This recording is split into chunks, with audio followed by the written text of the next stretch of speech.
It pose a flight risk because obviously he's incredibly wealthy, has access to planes and a lot of staff. Even though you said he turned over his passport to you months ago, they were also worried about him being able to interfere with witnesses and calling them. And so I guess the question is, how do you assure the court that that won't happen if prosecutors are saying this is someone who's attempted to bribe security staff and has already threatened and interfered with witnesses? So I think the most important thing, even more important than the passport, is that Mr. Combs came to New York on September 5th. As soon as we realized that this indictment was going to be coming down in a matter of weeks, maybe months, but sometime soon, Mr. Combs got on a plane, left his home in Florida, flew to New York. I called the prosecutors myself. I said, Mr. Combs is in New York. Do you want to know where he is? If you want to know where he is, I'll tell you where he is. But he wants to surrender. He's here to surrender. They didn't want him to surrender because if he surrenders, they don't get to tell the judge that he's a flight risk and he's a danger. Because who, as a danger and a flight risk, would fly to New York and surrender? So they didn't want him to surrender. So since September 5th, you had known, you expected it was likely he was going to formally face charges. So I really knew he was formally going to face charges on March 25th, the day of the searches. When Homeland Security searched his Los Angeles home, his Miami home, and his airplane, I knew that day by looking at the search warrants. I mean, I've been doing this for a while. This is not my first or 100th rodeo, that this was going to come as a matter of time. What I realized in early September is that it was coming soon. And so it was time for Mr. Combs to come to New York, which he did. And let me just point out one very important thing. The prosecutors are seizing on something that happened 8 years ago. You know, this video that we've all seen, and it's a bad video for Mr. Combs, and he said so himself when he gave his apology.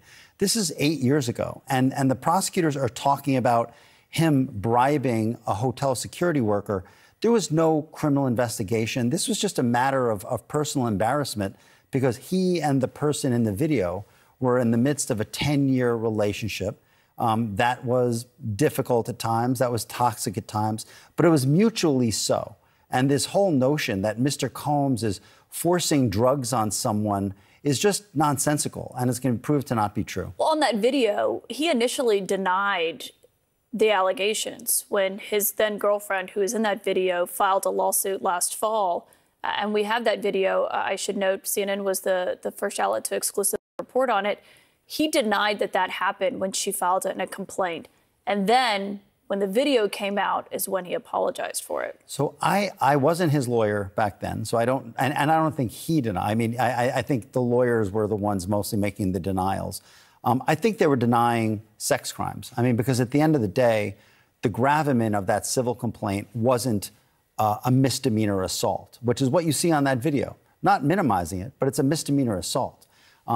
What the gravamen of the complaint was sex crimes, and he denied that, and he still does. Well, and you're saying that this is all just about that one relationship, but when you read through the indictment, they say that there's not just one victim. They say there's multiple victims here today, and what I heard described was they said they have 50 witnesses or victims. Yeah, I think it's 49 witnesses and one victim.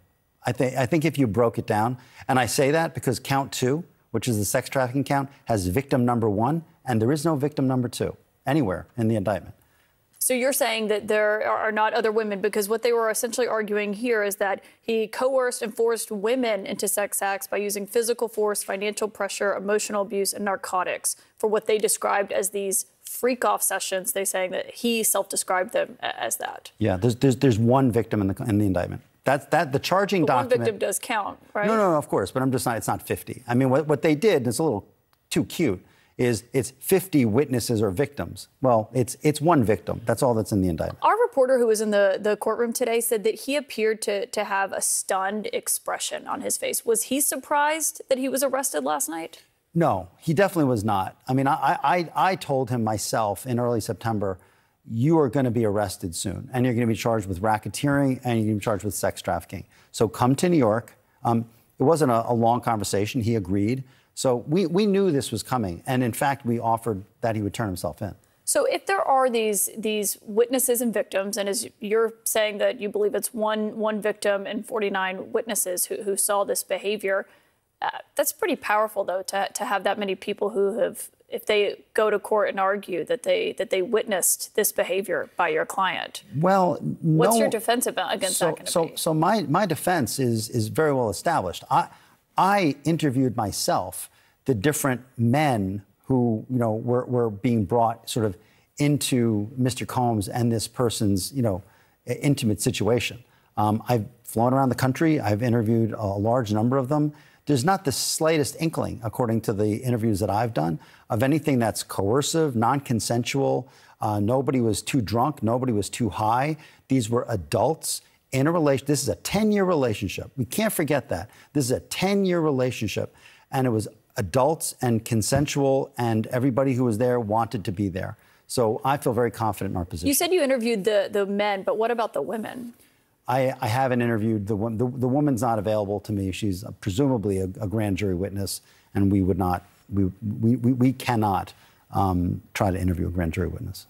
And you don't think that there are any other women who are going to say that they were coerced into this, given drugs, and essentially as prosecutors were saying that that's what kept them compliant? So there are a lot of women in these civil cases. There's been a mountain of civil cases ever since the civil case that was filed in November. I don't see them as victims in the indictment. That's my point. And so when you talk about that video of Cassie Ventura, that was his then girlfriend, in the video, I mean, just when you saw that, you said it's a bad video. It's pretty difficult to watch. It is. No question. So let me tell you what happened. Will that be used as evidence in court, do you think? 100%. 100%.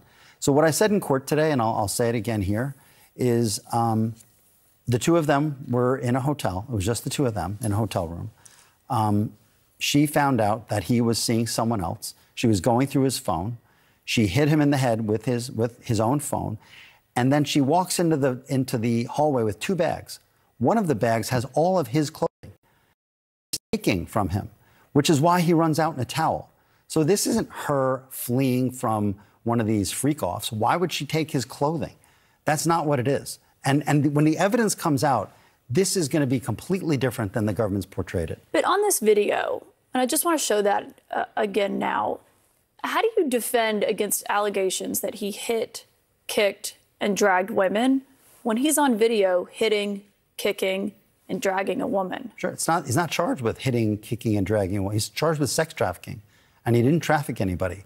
But he's charged with a conspiracy here where he was using physical abuse, emotional abuse, financial pressure, as prosecutors allege, to keep these women in his fold. Maybe just Cassie Ventura, but keeping these women in the fold. Cassie Ventura lived by herself. She had her own house. She had a family. She had a career. And he was seeing another woman at the time. He wasn't around a lot. She could have done whatever she wanted to do. All of these allegations of, I was forced, I was coerced, I had to stay, are nonsense. And it's going to be proven to be so.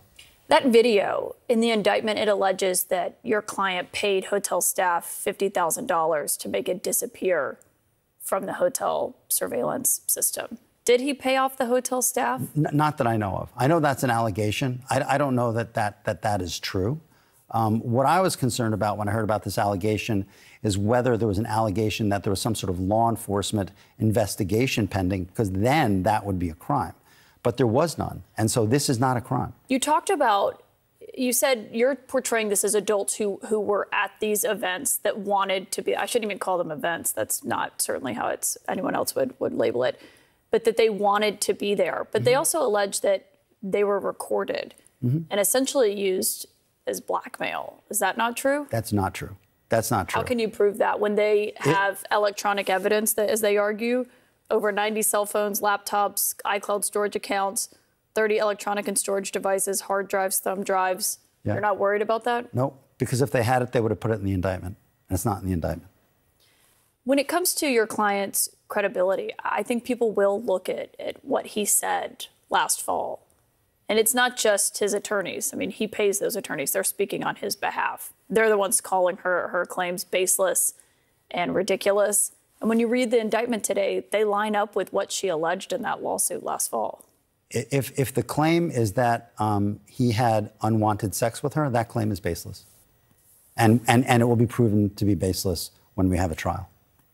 But the claim is obviously the conspiracy, the racketeering, it's much larger than just that, obviously, as you know. It is, but the government wants it to be. But count 2, which is the sex trafficking count, relates to one person and one person alone. All of this talk of dozens of victims and 50 witnesses, if they had that, if they really had it, it would be in the indictment.